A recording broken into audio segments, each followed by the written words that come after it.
So Gas Network presents sports for the culture. I'm here with the family. Bryce, XXV, Double I, Rome, D-Melo, Gruff Lion. T-Boogie, man. Just the greatest sports show on the planet. La Familia. Hope y'all ready for a ride. Can't wait to hear what you guys got to say.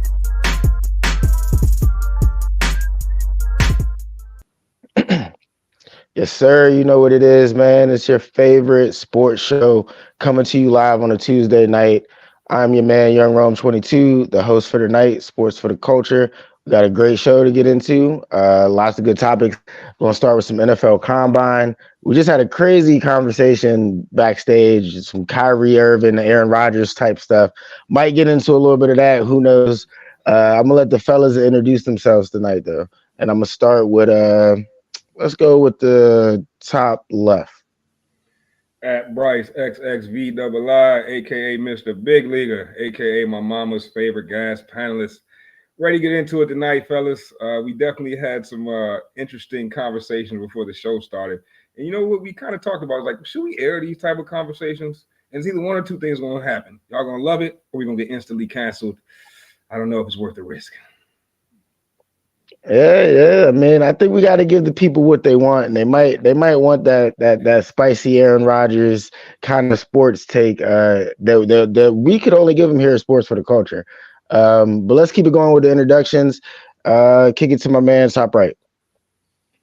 Two things here. One, if you create content and you will try and grow your following, the first you actually don't begin life until you get canceled. That's really how I feel.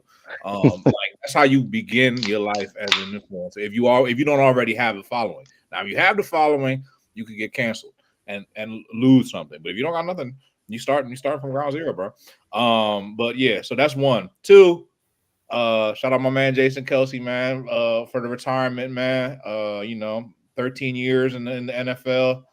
Brought us our first Super Bowl, man. You know what I'm saying? Respect to the bull, Jason Kelce. Only podcast out here better than our, that's just as good. Close second to ours, I should say. Yeah. A lot of Philly love right now going on from Scruff. Respect though. Shout out to Jason Kelce. Congrats on a great career. One of the best centers of all time. So no shade, man. Hats off to a great career. And last but certainly not least, man, my man on the bottom right. Your man T Boogie, man. I don't wear that Jason Kelce propaganda, man. Got up there, crocodile tears. What are we doing? What have we become as men? But wash your hands, wash your ass. You see it right here. Head coach of Gas Elite AAU. I'm gonna let y'all know something that y'all probably didn't know about me. I gave a speech at 6th grade graduation. I also got second place in science fair. And I tell you that to tell you this. I have a theory that if you get a time capsule, ladies, and you get your we might talk about that later. I don't want to get us canceled, but I got a theory. If you bury a device and it's found later, don't worry about it, man. Just know the boy genius, and I'm ready to talk some sports.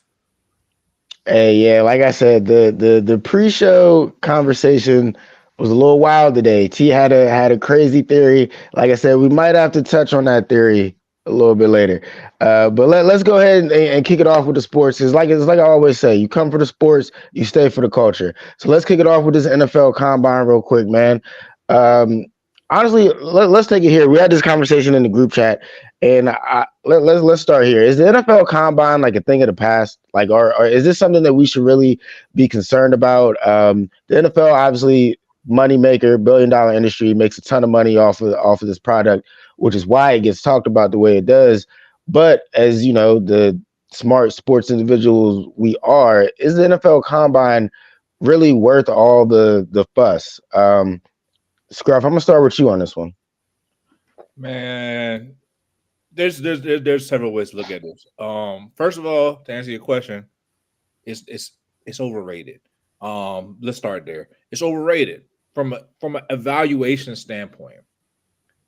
Just go to the website. Right? Go to the website. Go to the Combine website. Look at the top performers over the years. I dare you. Go look at the top 40-yard guys and you tell me if those guys are all pros. And then do the same thing for the top bench press guy. Oh yeah, Don Terry Poe had 41 bench. Oh yeah, what the fuck did that mean for his career? Not a goddamn thing. There's so many stupid little. Oh yeah, this guy. Yeah, you guys. His broad jump is 58 inches. Okay, who fucking cares, bro? It doesn't matter because it doesn't. Like, first of all, 40-yard dash speed. You're barely gonna run a 40-yard dash in a football game, bro. It's not straight. That's straight line speed. It's not translatable to the game, bro. So it's the biggest dog and pony show that's in existence. And I've told you in the past before, like it's not effective in evaluation. At the end of the day, like it's misleading a lot of people. Most of the time when I look at Bus, I look at these workout warriors and I see them as these combine performers, and then it's like the combine really fucks up the evaluation, in my opinion, because like you have a good idea who's a good football player, then you go to combine, and all of a sudden, dude runs out the gym with the 40-yard, goes crazy on the bench press, or whatever, and now all of a sudden, oh yeah, I don't know, having a hard time choosing between 4.32 guy and a 4.55 guy who put up 2,000 yards in college. And like, let's use some recent examples. How about Puka Nacua? How did he measure in the combine? Not pretty good, not good at all. If you looked at his combine stats, he wouldn't be, in the top anything. But look at that. Most receiving yards of all time. How funny does that happen? Because you can't measure game speed in a 40-yard dash. So, yeah, I mean, I think it's overrated. I think if you're leaning on the combine to make your decisions, then you have a problem. But if you're like looking at the combine and you already have players that you like and you want to evaluate them from that perspective, yeah, okay, maybe it has some value, but it's very little. I don't know about that, bro. I can't agree with that, and I feel like one reason I can't agree with that is because you only spoke about one aspect of the combine. All you spoke about was 40-yard dash. See, the combine is not supposed to. All that. Yeah, nah. Because you actually looked at those numbers, you would find that things like 3-cone drill, that'll separate slow feet from fast feet. And I need quick feet. I need quick feet if I'm looking for a D-back, right? And if I have 2 D-backs and they got similar production, I don't know which one to take. I want the one with the quicker feet, right? The combine is not supposed to. You're not supposed to go into the combine deciding who your players are. It's supposed to add clarity, right? You take the combine results and you hold them up next to the tape to make sure things check out. You know what I'm saying? If we just looked at 40-yard dash, I do think 40-yard dash is overrated, right? I admit that for sure. But I think some of these other drills, especially when that are testing explosion, I don't think 40-yard dash tests explosion. I think 40-yard dash tests 40-yard dash preparation. You know what I'm saying? Like did you get with the right trainer to show you how to get out the blocks properly, like a track runner, But some of these finer things, I think they're important to see. Furthermore, especially now that they're tracking play speed during these drills, like, bruh, that gauntlet drill, but that's going to show you who got hands, bruh. Like, I don't care what talent evaluator you are, bruh. Like, I can watch that drill and I instantly know. When I saw Puka Nacua, if you watch Puka Nacua in that drill, you'd be like, yeah, hands team right there. That's hands team right there. Them hands is legit. Some of those guys from the weekend, they're plucked. Another one who I thought killed the combine, bro, Lad McConkey from Georgia. Go back and watch his gauntlet, bro, when he's plucking the balls out of the air. That's showing me something just as much as, that was pause. That was wild. That was wild. But that shows me something more than a 40-yard dash would, right? I do think the 40-yard dash is overrated, but I think the combine in general is definitely here to stay because obviously it's a moneymaker. NFL wants to dominate every quarter they can. I mean, people not even talking about March Madness right now, and we in March, and we a week away. You know what I'm saying? But 40-yard dash overrated. But there are a lot of those other drills I think are important in the evaluation process. T, jump in, man. I kind of agree with both. It's definitely a dog and pony show. You get these guys, you strip them down, you measure them, you prod, you poke, and You see which one's going to help your plantation. I mean, help your franchise. You know what I'm saying? So to that effect, it's a little over the top. But to Bryce's effect, that you really want to take those measurables and put them up against the tape, right? We think this guy is elusive, but then we see his shuttle, his 3-cone. It's like, hold up, how elusive is he? He can't even move in space. So maybe it was the system. So at the end of the day, the combine doesn't say who can play football. It shows you who's an athlete. But that gauntlet drill, I will agree with Bryce.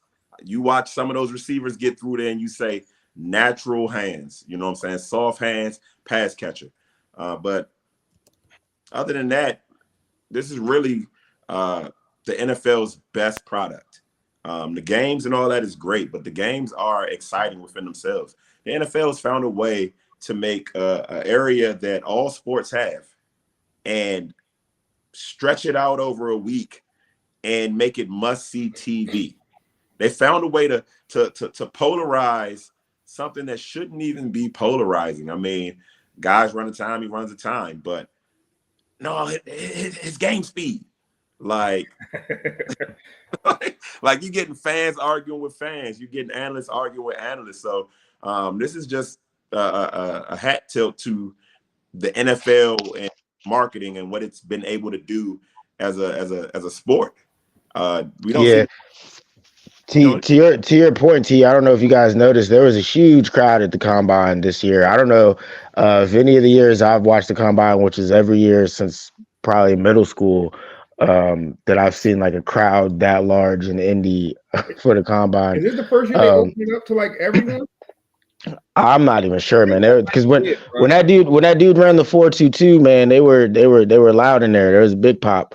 But you guys, I agree with all your takes at the end as far as like it is overrated, but I think you guys are kind of missing why it's overrated. So in my opinion, the reason it's overrated is the marketing, right? Like the NFL has people like it's must-see TV when it's not really must-see TV. In the same way, like Scruff said to start, you could just go check what they did. You don't even need to watch this. You can go see who had the most bench press reps, what your favorite guy from Oregon, what he ran in the 40. You can just go check that out. You don't need to watch this as a television program. But I don't think it's overrated at all from the evaluation standpoint. That's where I would disagree with Scruff. I think if you're a coach, if you're a scout, if you're somebody who like there's a ton of college football, right? Ton of colleges, ton of college players. There's over like 200, 300 players that even get to come to the combine. So you probably have a long list of players you want to evaluate, watch tape. You might not get to watch as much tape on player X that you know what I'm saying, watched on player Y. So you need to go to the combine, interview with them. That's really the biggest thing, is getting to meet the guy, talk to the guy, see who he really is, his ins and outs, that stuff. And then, watch how they practice. To me, the combine is just one big practice session. And how a player practices can be just as important to as far as drafting them and bringing them on your actual organization as his actual talent. So to me, the combine is very important. It's a huge deal in all sports. The NFL just made it a bigger deal with their marketing scheme. But the only time I would say is overrated from a player standpoint is if you're the guys we're about to get into in a few minutes, the Drake Mays, Caleb Williams of the worlds. Those are the only guys that it would really be overrated for. If you're going into the draft and you think you're a 3rd round pick, 4th round pick, you're using the combine to try to boost your stock to get to the 2nd, 1st round. So it's a huge thing, and it changes a lot of lives and a lot of paychecks at the end of the day. Scruff, go ahead, jump back in. Yeah, I know you. I got some stuff here, so I'm just gonna give you some anecdotal evidence. There we go. We're gonna name a couple players, then I'm gonna tell you what their combine stats were. How about that? Pretty good player, right? Antonio Brown, right? Pretty good player. 5'10", 186, 4.56 in the 40. Mike Evans just signed for $25 million a year, 4.53 in the 40. Devontae Adams, 4.56. DeAndre Hopkins, 4.57. Cooper Kupp led the league in There's a common theme developing here. There's only one position you can do this for, right? Now do the same thing for corners. I dare you. Do the same thing for corners. Show me some corners that are elite with 4.56s and 4.59s. There's less corners in the 4.5 range. Nah, bro. There's because corners you're that run not you're 4.5 not all the playing in the time. league There's if you're less running a good corners. 4.5. Thank you, bro. There's less good That's corners why. in 4. Hey, guess what? Terry Arnold, Alabama corner, just ran a 4.5 something. I guarantee you that man is hurting off that, bro. Because yeah, for receivers, that's a position where your 40 time doesn't mean as much. But for corners, guess what, dog? Do that Yeah, same thing for corners. I don't love tell to me hear it. Mike Evans 40 time and then not tell me his vertical jump. Come on, bro. Like for corners, I would love to hear it, bro. Well, Let me hear Antonio Brown's 3-cone. now the thing about That's the what I corners, was thinking. the corners got to react. The receivers dictate, the corners react. So reacting, you got to be faster than the guy that's dictating because you're second. If it's so Yeah, you important, don't. how come the best players in the draft this year aren't participating in? Because if you're the best, that's called leverage. That's all that's called, right? And if you are guaranteed a top, guess what? There's 256 picks. You know what I'm saying? If you in that top 3, guess you can sit out. If your tape is top 3 tape, you can sit out. All right. But if your tape is top 150 tape, they get your ass on that line, be ready to run. I could Yeah, respect. let's get into that right now. Let's talk about these top 3 quarterbacks and how you're ranking them, because my rankings on the 3 quarterbacks honestly changed a little bit based off the combine, and that's based off who worked, who didn't work, who did a little bit more, and who didn't. As we know, Caleb Williams really didn't do much of anything. I think he met with 6 or 7 teams, didn't do no medical evaluations, didn't do the weigh-ins and all that. He did So he rubbed a lot of people the wrong way. and that rubbed a lot of people the wrong way, which in my opinion is going to hurt his stock a little bit. I don't know if it's enough to drop him from number 1 overall, but this is what the combine does to people. In my opinion, Drake May went to the combine, interviewed with some teams, and it seems like his stock is starting to rise. So what is y'all's takeaway from the combine for these top 3 QBs, and where do y'all see them landing? Jump ball.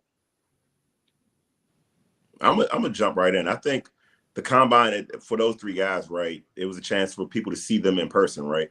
You might not have seen you see him on tape, right? But you see Drake May in person, you say, "Oh, this guy's a lot taller than we thought. He's a lot bigger than we thought." You see Caleb, you might say smaller than we thought, but I don't think the combine helped or hurt any of those 3, to be honest with you. But for my money, I have Caleb at number 1, regardless of who he interviews with, regardless of what he measures in that, his tape says enough.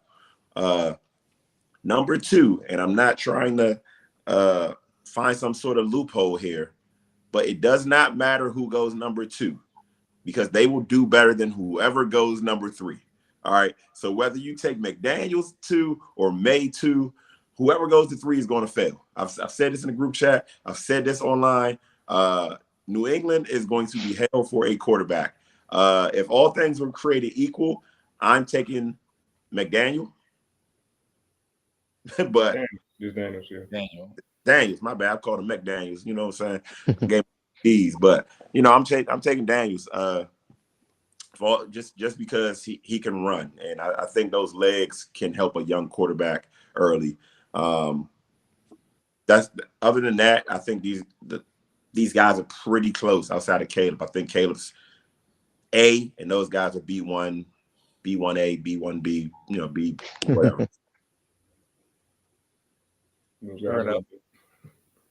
I'll jump in real quick. I mean, personally, I'm just gonna leave Caleb Williams at the top of the rankings because that's where he's projected. He didn't do anything, so he didn't do anything to lower his standing, which is why I don't really love the combine. It might be a good decision not to go, as foreseen. So, like I said, he's still number 1. You're not gonna go down for number 1 for not going to combine. Number 2, there's some movement here. I was really impressed with. Maybe measurables matter a little bit, but I was impressed with the measurables of Michael Penix Jr. I don't know if I'm ready to put him at number 2, but it's like 2 and 3 to me, or it's a toss up, bro. I would determine that based on how well they interview if I was a GM. But for me, 2 and 3, it's Jaden Daniels and Michael Penix Jr. The order I'm uncertain about, to be honest. But Penix looks good, man. This dude's huge. big hands, you know, that is important in my opinion. He could throw the ball crazy, crazy, crazy accurate. You know, he got a cannon. He has the measurables to perform. He has experience, which we know is actually important. You know, it's not like the NBA where, you know, you get redshirt seniors and you're like, oh, I'm not touching them. You know, it's the NFL. Like, bro, that's like hella starts, bro. So like, I think it's a good position, bro. I think if I was somebody like the Raiders, I'd be calling people up like, hey, how do I get up in the top 5 so I can go get Michael Penix Jr.? I do agree with G's take from weeks ago.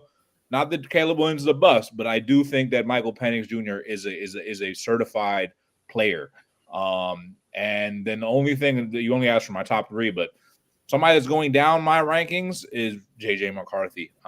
It seems as though he was in a situation that was, you know, covering up some of his deficiencies, is what it seems like. And, you know, there's only clips here and there, but, you know, I've seen a couple, you know, flat gooses out there being thrown, and I didn't like it.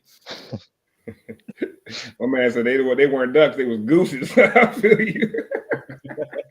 So he didn't have a best day throwing. Yeah, G has been strong on the Penix bandwagon. I feel like the reason Penix isn't getting as much love as maybe he should, based off the tape and the production, is the injury history. 2 ACLs is nothing to scoff at. Throwing shoulder issues, that could be a career killer for a quarterback. You know what I'm saying? And that's the thing that gives me the most worry about Penix. Top 3. So three, yeah, I got Jaden Daniels at 3. I like Jaden Daniels, bro, but the man didn't weigh. Like, that's wild. To do everything as far as like measurables go, be like, yo, I'm not gonna give y'all my weight. It's like, hold up, bro. That's a red flag. There was a stat going around. There hasn't ever been a quarterback to start over 14 games under 205, right? So basically, the threshold for quarterbacks is 205 pounds. And I heard some rumors that Jaden Daniels was coming in at like 190, you know, and 6'4", 190. That scares me. He was taking like a receiver. Yeah, he looks like a receiver. He was taking some really big hits at LSU, man. And you know, he was in the SEC, yes, but it's still different between SEC hit and NFL hit. Still a little bit of a difference, bro. I've been really diving into the quarterback tape this last week, man. Obviously, the Skins need a quarterback. Commanders need a quarterback, so I'm studying them. And then, you know, I do the draft analysis for Gas. And man, the more and more I watch, bro, I'm telling you, bro, the closer Drake May and Caleb Williams are becoming for me. And let me kind of elaborate a little bit. Caleb Williams, I'm on record saying he's generational. He could be a generational talent, right? It's mainly because of what he does off schedule. My fear is, like, in watching the tape, is that he relies a little too much off what he does off schedule. And I'm like missing the things that are on schedule. Like, I'm looking for the on schedule. Like, I'm not seeing enough on schedule, but maybe that's because I don't know if that's because his old line wasn't it. I don't know if it's like, I don't know what that is, but like, I fear that you get to that next level, you're relying too much on your off schedule that, like, man, we still got to hit these layups. We still got to hit these singles, right? But I don't have too much of a concern for Caleb. But when I see Drake May, like, I'm seeing a guy that's like crazy deep ball accuracy, bro. On the run too, like dropping dimes on the run with the deep ball, and it's throwing across the middle with anticipation consistently. Like, reading defenses and throwing with anticipation, I feel like it's something you really can't teach at the NFL level. I feel like you could teach footwork, bro. I feel like I can teach you out of like decision making. But like, if you can't throw the ball before someone breaks, if you always got to see the numbers when you throw it, I don't know, bro. I don't know if you're going to be that guy. And I think that's the one thing that worries me a little bit about Penix, is I feel like he's always hitting guys in the numbers and not hitting guys in stride. And that's one thing I see from Drake May consistently. So I got Caleb Williams number 1, but unlike T, where it's like 1 and then like, you know, 2B, I got 1 clear 1A, and I got a very close 1B in Drake May. And I think Drake May will have a better rookie season than Caleb Williams has. Landing spot, you know, dependent. But if it goes Bears and Commanders, I can see Drake May having a lot better of a season than Caleb Williams. I think Drake May is a lot more polished than people are giving him credit for as far as processing goes. And that's just the thing. I'm not seeing enough from Caleb Williams when I watch the tape, but it's because he's got so much talent with his legs and the athletic ability that he doesn't really have to process as much at the college level. Hopefully, there's not a learning curve when he gets to the NFL.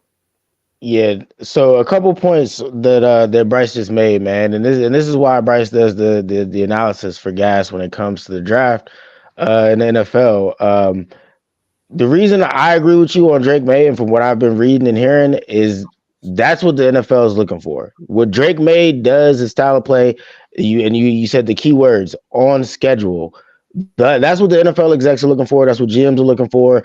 The way that he plays, the height, the measurables, those he just checks all the boxes that the NFL would want for a starting QB in the league. Caleb Williams, all the talent in the world. Scruff even mentioned he's rubbed a few people the wrong way. So that I think that's what I mean by that might hurt his stock. I don't know if he'll not be number one, but I'm pretty sure ESPN's Dan Orlovsky said a while ago that the gap between Drake May and Caleb Williams is not nearly as big as people think. Bryce is starting to say the same things. I think there is a closer gap between those two QBs than people are saying. I think if Caleb Williams was like 6'4", 6'5", he'd walk into the league as a top 10 quarterback. Oh yeah, no question. And there's a good chance at 6'1" he walks into the league as a top 10 quarterback. But that's another good point you bring up, T. It's a big difference between 6'1" and 6'4", bro. Yes, sir. Yeah, it is. It's just a big difference. Like the windows that you're able to see versus what you can't see, even 6'3" to 6'1", man. Like 6'1" ain't 5'10". It's not 5'9" Bryce Young, you know what I'm saying? But like, I'd rather 6'4", and Drake May's got that. The taller guy with the longer arm, man. You can create your windows. You don't even need certain windows. I learned that from just watching my son play and and him telling me like, yeah, I didn't see where the ball even landed. Like, I'm like, huh, you didn't see? Like, no, I threw it to where he's supposed to be, which is crazy to me. But I think at 6 feet 6'1", that's why Caleb Williams is moving like he's moving to get to where he can see, a la Russell Wilson holding on to the ball a little longer in his heyday. But I think that the NFL where that style can work if you can put the ball on a guy. Zach Wilson clearly couldn't do it, but if you have that arm talent where you're going to put the ball on a guy and you can kind of read a defense, like, you'll be fine. And that's Caleb Williams' superpower, bro, because he does have multiple superpowers, and it's not just his legs off schedule. His other superpower, and what I'm seeing from watching the tape, because obviously we watch college football during the season, but when you watch cut-ups after cut-up after cut-up, you start like realizing other things too. Bro, your man is unbelievably accurate with the football, like unbelievably accurate. Like, dog, it's ridiculous. But again, the NFL game, most of them dudes is accurate. You can be accurate and not be a good NFL quarterback because are you accurate under pressure? That's what the game. Are you accurate under pressure, and are you processing, bro? Like, you know what I'm saying? Like, you got to be able to go read, not there. First, you got to go drop back. I instantly know the coverage, right? So you got to be able to process that. And this is the thing too, that for so fucking long, that this used to piss me off, bro. For so long, people thought this was an intelligence thing. It's way more primal than it is about intelligence, dog. Reading and reacting isn't really a characteristic of a of intelligence, dog. It's actually a characteristic of, it's actually an animalistic characteristic, like the lion in the jungle reacts as soon as it sees a movement, like it's whoop, and it swipes at the prey. Like it's animalistic more, it's primal more than it is intelligence and IQ. But they try to equate it to like it being an intelligence thing, and that's one thing I'm realizing it's not. Can you drop back and instantly know it, instantly process? Oh, that's tough, dog. And that's the toughest thing to evaluate too, bro, because like things are happening at a different speed at the league. I know where you're coming from, right? And I feel like it's more about, and I do, some people are super instinctive, but I think what you're really looking at with these quarterbacks is poise, right? when the pocket breaks down or the play breaks down, or because I mean, most of these guys can whiteboard it up. They can pre-snap, they know what they want to do. Post-snap, what happens when what you thought you saw, you don't see anymore. And I feel like some guys can stand in the eye of a storm and deliver a football. And I think some guys are in a storm and start thinking about what if debris hits me? What if this happens? What if this happens? And it puts them on tilt. And I think the guys that have nerves of steel, and that's, remember you were talking about that blind confidence that CJ Stroud has. And you think Caleb Williams also, you think Drake May also has it. But I also think Zach Wilson has it. No. I think coming into the league, Zach Wilson had that irrational confidence to him. You know what I'm saying? But like, he didn't have the ability to process. Like, and I really do think that's a primal instinct, bro. I don't think that shit has nothing to do with how smart somebody is.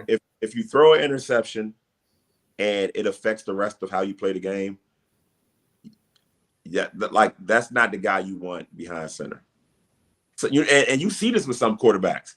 You know, when they get that one turnover, you know it.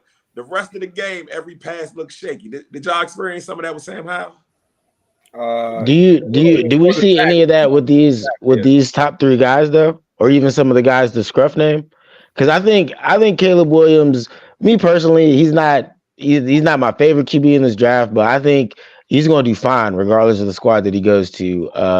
I think he's got the confidence to shake off an interception, mistakes, all that. I think he's got the talent to play behind the battle line as well. Drake May behind the battle line, that would concern me a little bit. And then the only thing that I'm concerned with Daniels is the injury history, and the obviously, the weight concerns, because you get rocked in the NFL, man, that could shorten your career real fast. But let's wrap it up on the three QBs real quick, man, and just what do y'all see for them in the NFL once they get drafted? I see Drake May and Caleb both being 10-year starters, 10+ year starters. I see Caleb being an elite NFL quarterback. I see Drake May getting into that as well. I see both of them becoming top tier NFL quarterbacks. Jaden Daniels, I don't see it, man. I'm trying to see it, bro. I want to see it. I just don't see him being, and I could be dead ass wrong about this. He coming to be Lamar Jackson, but I don't see Lamar Jackson, bro. I don't see that level of movement. I don't see that level of, because if you are Lamar Jackson, you got to be able to avoid hits. I don't see a guy that can avoid the big hits, and I don't see an elite arm. I don't see elite arm talent.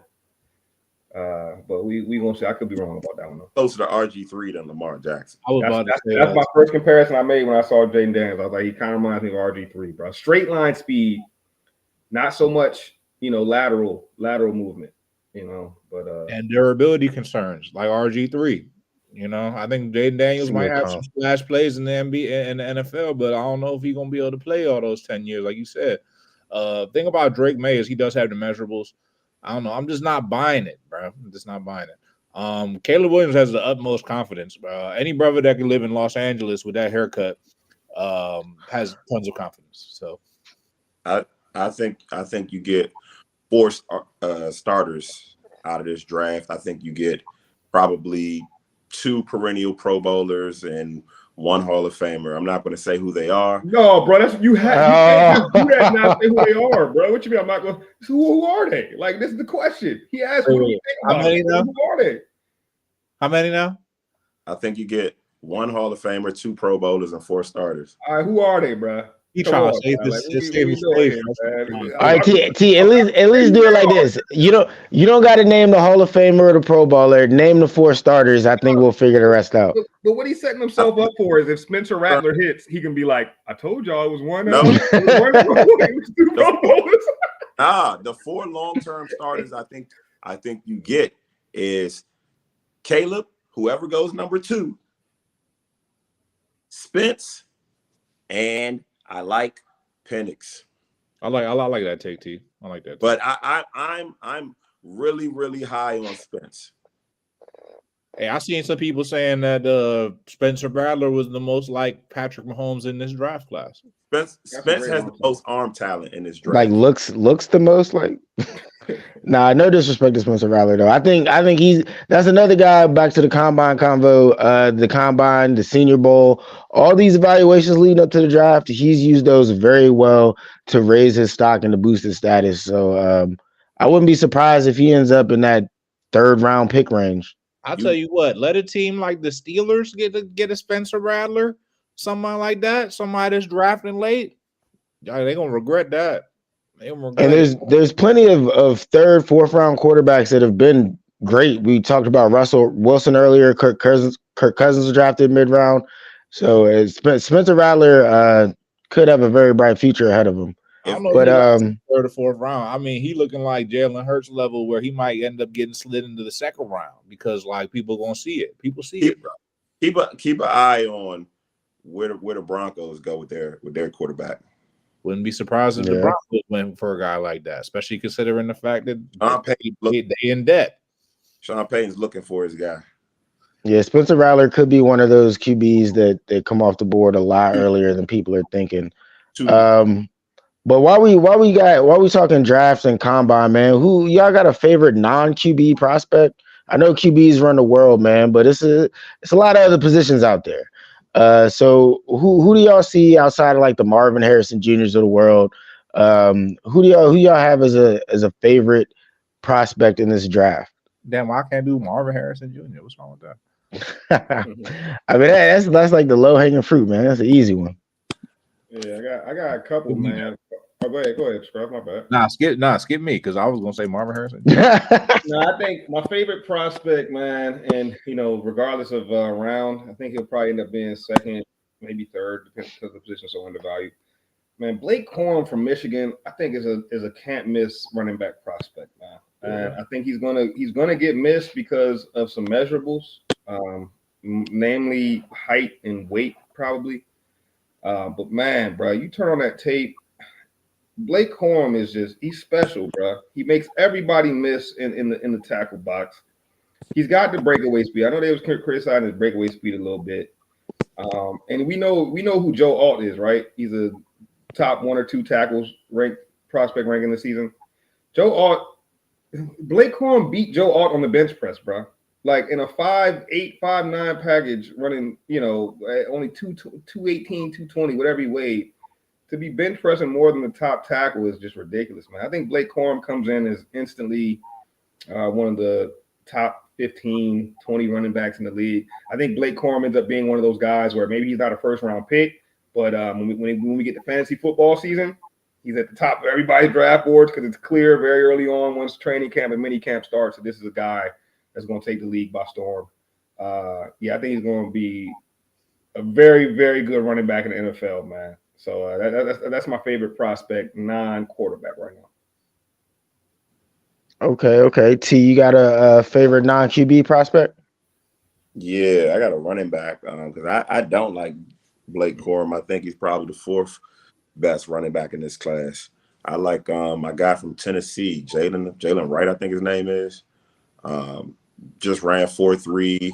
He's over 200 pounds.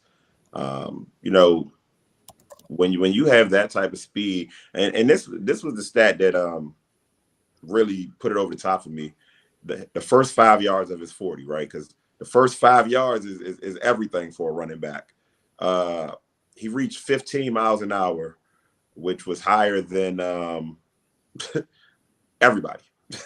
Like, everybody tested.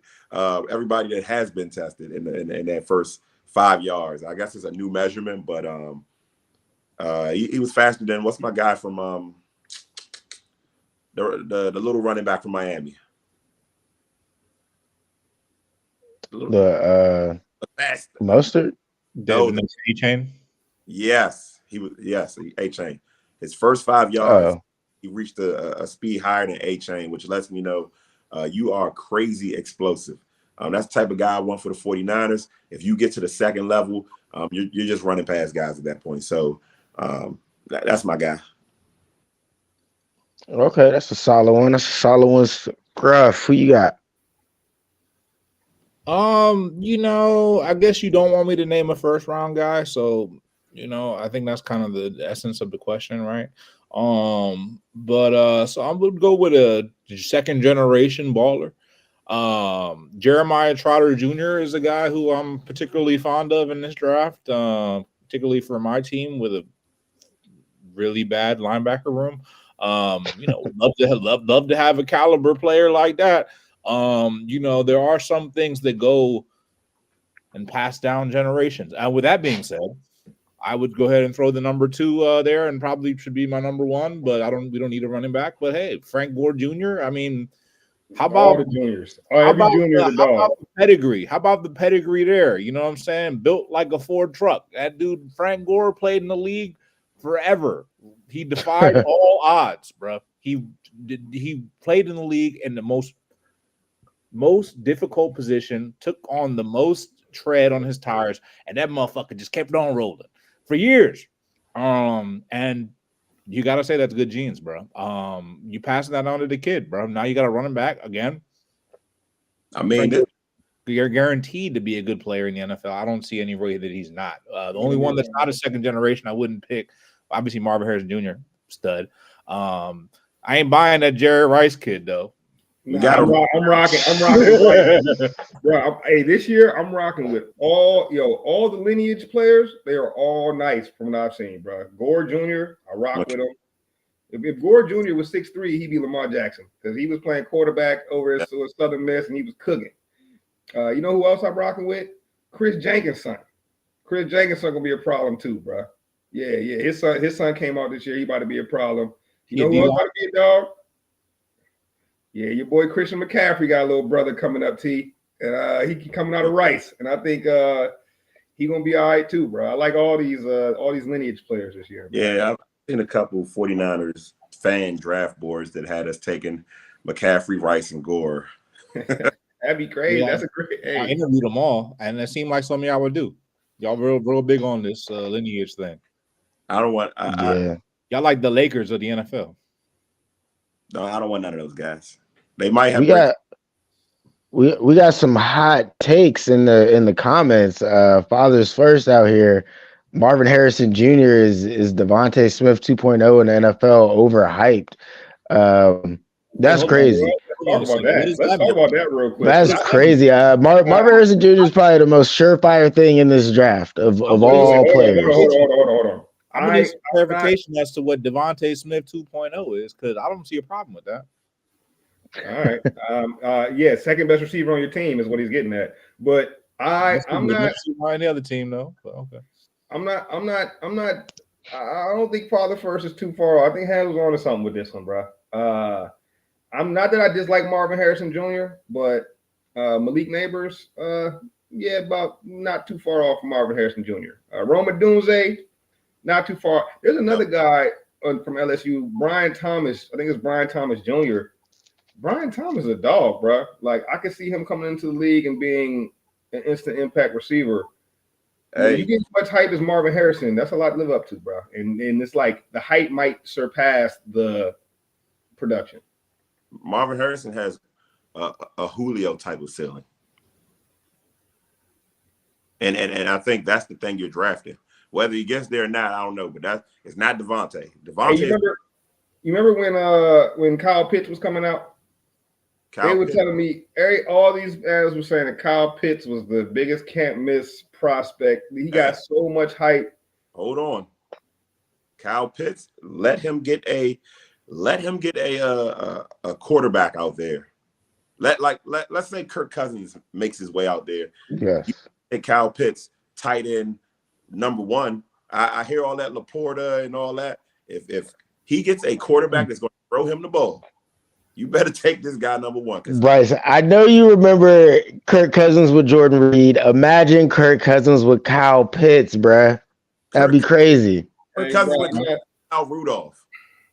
I'm not saying it's not gonna happen, bro. But all I'm saying is, the top guys that are pass catchers, bro. This is my belief. It don't matter who's throwing you the ball, dog. Because Justin Jefferson did work with was it Nick Mullins that came in, and Justin Jefferson was still going for 165. Like, bro, when you that dude as a pass catcher, bro, I don't think about it. What's the dude that came in for the Bengals? Jamar Chase still going off for 130. Browning. Browning came in. Yeah, Jamar Browning. 130. When you I mean- really that dude as a pass catcher, bro? Yeah, I don't know, dog.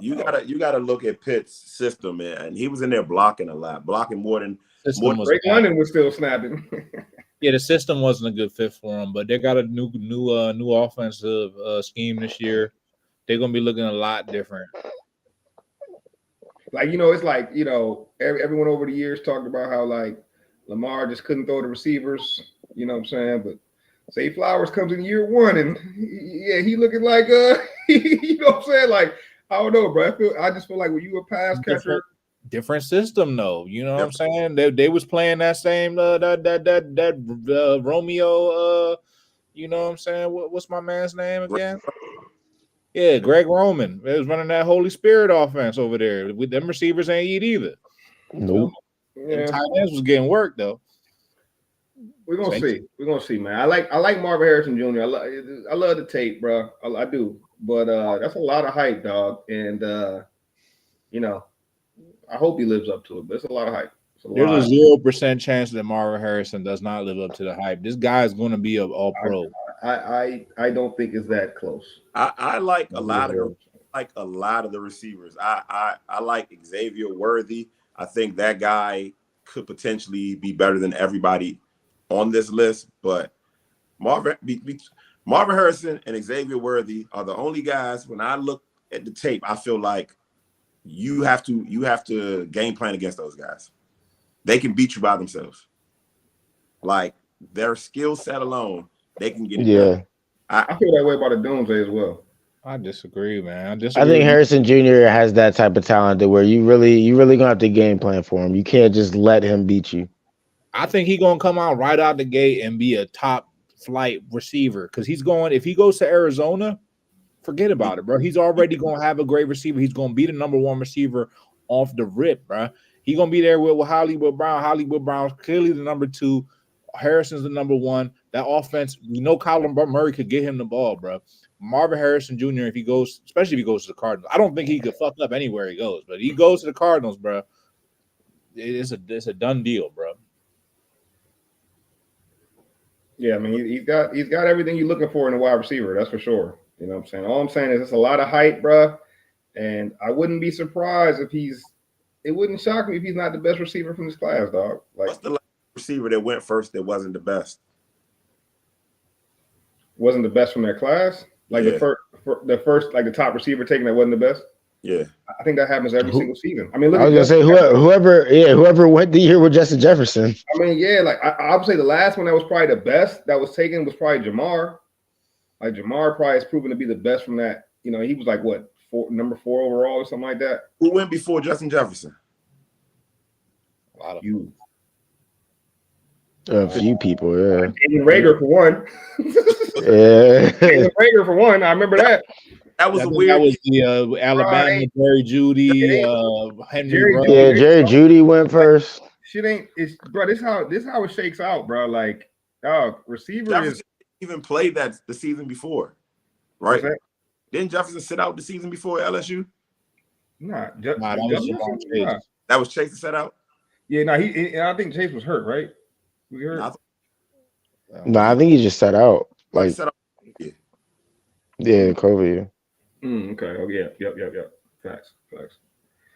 Yeah, I don't know. Man, I think Justin Jefferson was not supposed to be, and there's some people that called it, for sure. But he also got Kirk, but that's neither here nor there. Hey man, I say this every year. It's not when you get drafted, it's where you get drafted. So the right situation, perfect storm. That player that you thought was just great might end up being amazing in the right place. So good point.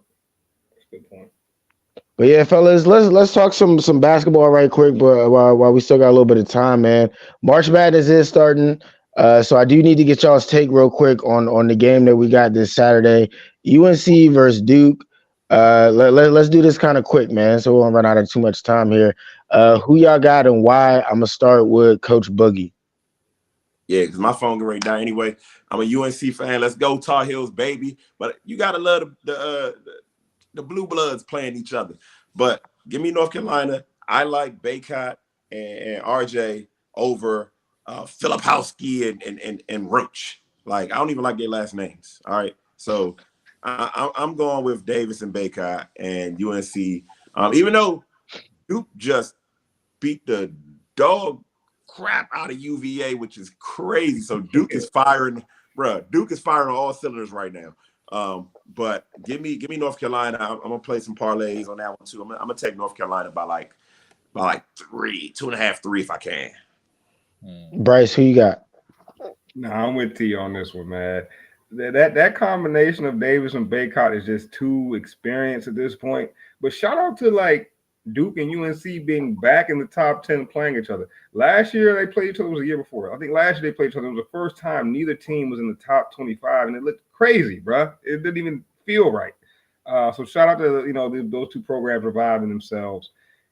T mentioned Davis and Baycott. One more dude. I don't want to say his name wrong, but is it Ethan Cardo? Am I saying that right? Cardo, the point guard at UNC. Yeah. Bruh's a dog, bruh. Like, bruh's I think he's a Canadian boy too. Young fella. Bruh is a dog, yo. I don't know if he's going to the league this year.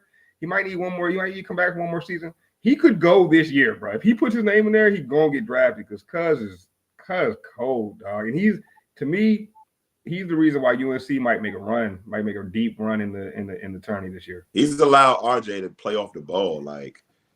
Exactly. It got that. He's the reason RJ dropping 43. You know what I'm saying? Because he's doing the heavy lifting. You know what I'm saying? He's doing the heavy lifting now, and that boy a dog, bro. That boy a dog. Okay. So we got 2 for UNC. Scruff, is it a clean sweep? It's hard to pick this game, man. I ain't gonna lie. I've been watching much college hoops. These guys gonna have to show me. I'm just gonna come in with an open mind, bro. I'm stepping in off the strength of the legacy. It's a legacy choice for me to watch this game. But to be honest, I'm gonna use Chris Scribble terminology. They gonna have to show me, bro. Hey, no, that's always fair, man. They're gonna have to show me. That's facts. That's something to live by in the sports world because people do a lot of talking, but you're gonna always have to show me. Yeah, this couple weeks leading up to March Madness, though, it's a good time to start paying attention. That's all I'm saying. A good chance they see each other again in conference. Great time to start paying attention. March Madness is always fun and exciting. Anything else y'all want to get off y'all's chest before we get out of here? T, I know you had some theories about some roses. You know what I'm saying? Bryce had some Kyrie Irving type theories. You know, anything anybody want to touch on these last few minutes before we wrap this up? I feel like, man, that maybe that should be for a second show. Maybe we need a Patreon or something. You know what I'm saying?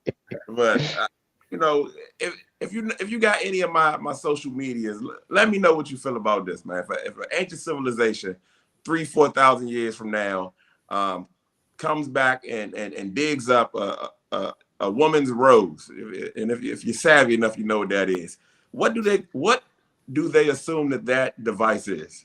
That's all. You know what I'm saying? That's all I'm saying to that. Standard joint. No bells and whistles. People right now confused as hell. A woman's rose. And when they figure it out, they're gonna be like, oh.